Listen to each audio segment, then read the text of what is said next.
right there. So just got done with practice, obviously.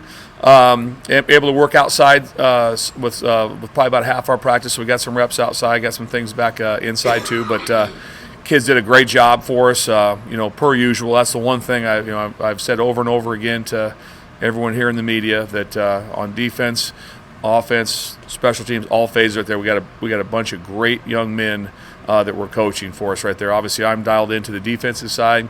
Those kids come to practice every day, and the workload's been real, especially because it doesn't change this week. When you go through the gauntlet we kind of had with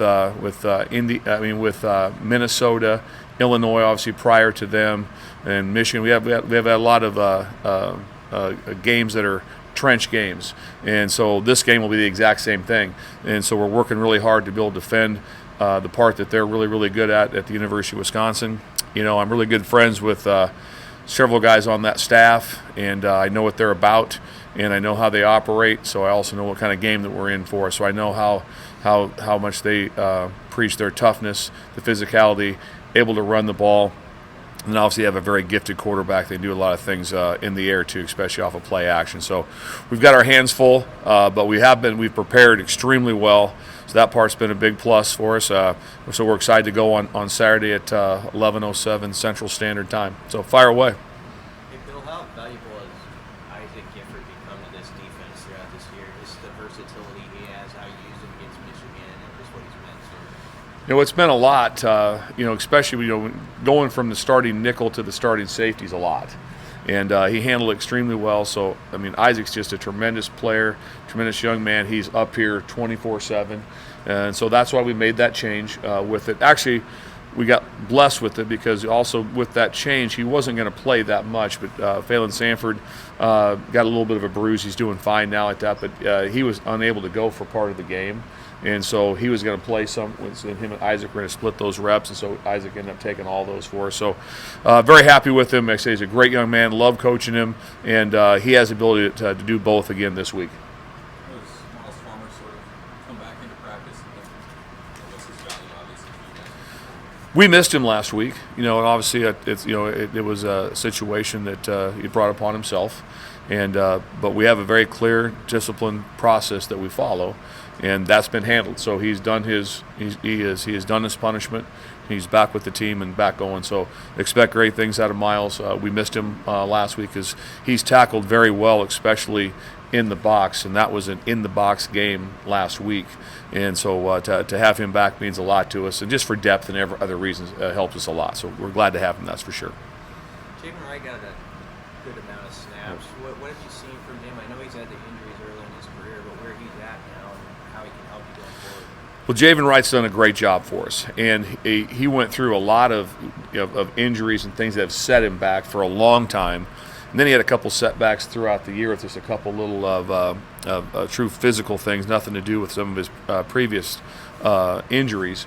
But now he's back with us. With Javen Bringsworth, he's got very high football IQ, and then also in coverage where he was so good throughout the game. I'm not sure what the tight ends had for catches, but not very much. And in man coverage, they didn't have any, I don't believe. And he was the one involved in covering him the entire game. But he's got great coverage ability, and he's got great wingspan. So the wingspan against tight ends in the matchup was a huge plus for him. So it was great to be able to get him in there to be the starter at that spot. And I think he had 24 or 26 snaps during the game. Played very well for us, and look forward to playing a bunch again on Saturday. Do you think there's a little bit more confidence from your entire defense going up against Braylon Allen, considering the fact that the last 3 weeks you've played very high level and very elite running backs? I think it helps. It really does. There's some carryover to what we have to be able to go through. He's a little bit different style of back. Each one's been a little different than what we faced. He's a little bit different style of back, but the thing that probably he's such a physical back, and then the thing that scares you the most is that when he breaks out, he has finishing ability down the field for like that. He can take runs 60, 70 yards in that spot. So he has the ability to make the 4 yards to 6 yard runs and turn 6 into 8. Then also if he gets a crease, he can make big runs for you. So there's a lot to him at that. Obviously, he's a very talented. They're they're a two-headed monster there with the two running backs they have with him and number 20. And so those guys have had a lot of banked reps. They know how things are going to be blocked because they're the typical Wisconsin offensive line up front. And so they know where their creases will be and how they're going to be blocked. So when they hit it really hard. But it has helped us to be in this type of a game because it is tough to go from a Indiana fast pace is snapping the ball, every 9 seconds to somebody that's just going big bodies with 2 and 3 and 4 tight ends at you in a downhill run game. So there is some carryover, and we're hoping that works out well for us. Blake Coleman's longest run in the game, switching to the 12-yard run. How did they kind of prevent the defense from getting anything longer than that? Yeah. Well, a couple things with that. Obviously, I'm extremely proud of our guys because if you look at his numbers, he's got a lot of really big runs in games like that. And, we were showing the Maryland game to him. I think he had a couple runs of about 50 yards like that where they just kind of got loose versus the pressure. He had the ability to hit it. And so we did a great job of having 11 guys really invested on getting to him. That's what eliminates big runs, is that if you can eliminate the runs, that it's always going to be roll call on the ball and population, so like that. So if he does have the ability to make someone miss, it's not a one-hit wonder. There's people getting to the football. So that's probably the most important thing that we did well in that game. With it, we ended up having to play, pretty well in the throw game. I think they were 8 for 17 throwing the ball, and so we did a nice job of being able to take away some of those shots down the field. But we'd had to do a better job in that game of taking away the 4 to 5 yard runs. That's where we didn't play as well. We need to play for us right there. They had too many 3rd and 3s in that area.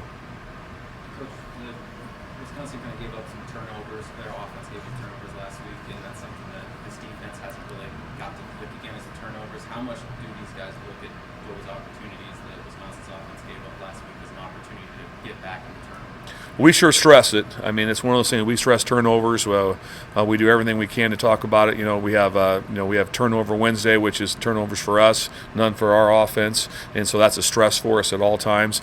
The biggest thing you have to be able to do is when you have the opportunities, you have to make them, and that's probably the number one thing. When there's a chance to punch it out, you can't have a my bad, or there's a chance for interception, you can't have a drop or a tip or something where it has to be a play that you have to be able to make. If they make a mistake, you have to be able to make them pay for it, and we work on that every phase for us. We call it loose change, which means every time the ball's on the ground, no matter whether it's a fumble or not, it's an incomplete pass, ball's on the ground, loose change. We run, pick it up, and scoop it. So we're constantly working on the ball being on the ground. It's not, that was an incomplete pass. That's just dead ball. Every ball's a live ball to us in practice. So we do those for us. Interceptions are going to come with out of vision coverage more than man coverage. Man coverage is more passing completion defense than it is besides the free safety, if there is one at that time. So the vision helps us a little bit. And then this quarterback, I said, he's thrown some interceptions, but he's made some NFL throws too. So if he makes a bad mistake, we have to make him pay for it. But right now, he doesn't do that very much. What is both teams out of the West race? What motivates your guys right now? What motivates you? I think that the main motivation for us, there's not a bunch of external stuff like that. It's just being grown men. I guess like that, how you handle your business, how you carry yourself. I told these guys all the time that the what we put in as a staff and myself is that we want to make sure if we see these guys all of a sudden, like I said, we see them at Applebee's 7 years from now, they're like, hey, Coach, I appreciate you guys put everything into it, and they have a feeling that no one cashed it in. And that's the same thing that we preach about them at that. And they sure have done that. They sure have been able to do that. So that's our main motivation. There's a motivation in, I think it's been 10 years. I think it's 2012 since we beat Wisconsin. Yeah. And so that number's come up. We've talked about it. We've talked about that number and in a streak. We're not going to put our heads in the sand about that. Like, I didn't know we haven't played that well against them, and so we need to beat them. And so it's heavily on our to-do list. Simple. You like Applebee's? I love Applebee's. I love Applebee's and Chili's. I like both of them. I told you I have a deal with players. When I have a certain group of players that I talk about all the time, I'm like, he's an Applebee's guy. What's that mean? That means if I see him 5 years from now, I'll buy him the right side of the menu. He gets to take two desserts home, like that. So yeah, it'd be a big deal. I do it for you, Sip. I do the same thing for you, like that. What? I haven't actually done that, but I'd love to say yes. I'd look so much cooler. If I did that, I'd be like, that's really cool like that. But I will do that. Like that. If I do see former players like that, I make sure that I'd take care of them. That's for sure. Absolutely. The senior class, I guess what or who comes to mind for you when you think about our seniors? I haven't thought through that real hard. I'm gonna be honest with you. I just haven't thought through that. Man, this guy's his last game. This means this to him. With those things, I haven't really spent much time on that. So apologize for that. But everyone that's walking through that tunnel has done a lot for this program, and also everyone that's gone through that tunnel has been through a lot in this past few years. And then the same thing with their resiliency. So even when they do run out there like that, they'll have just like extreme pride of like how they dug in when everything was going wrong. Because boy, it's easy to be a front runner, and in this game like that, it's hard because people try to, when you go to practice in this sport, people try to knock you down. Do you have a message like for a guy like Caleb Tanner, who's been in a long time, has come a long way, and is now a captain and a senior? Is there something that like you figure that you'll say to him that's different before a game like this? No, I don't. I'm not a big on saying something different. I think we'll just stay with what we've been doing and how we've been doing. That's what's held this thing together. Is just that there has not been, a bunch of crazy rah and like I said, we didn't watch Rocky IV before it or any of those things like that. We just try to stay steady and do our stuff, and so it won't be a lot of things said in that fashion. And so we'll just talk about keeping things exactly how they would be, and then we'll hopefully have good things to talk about after the game.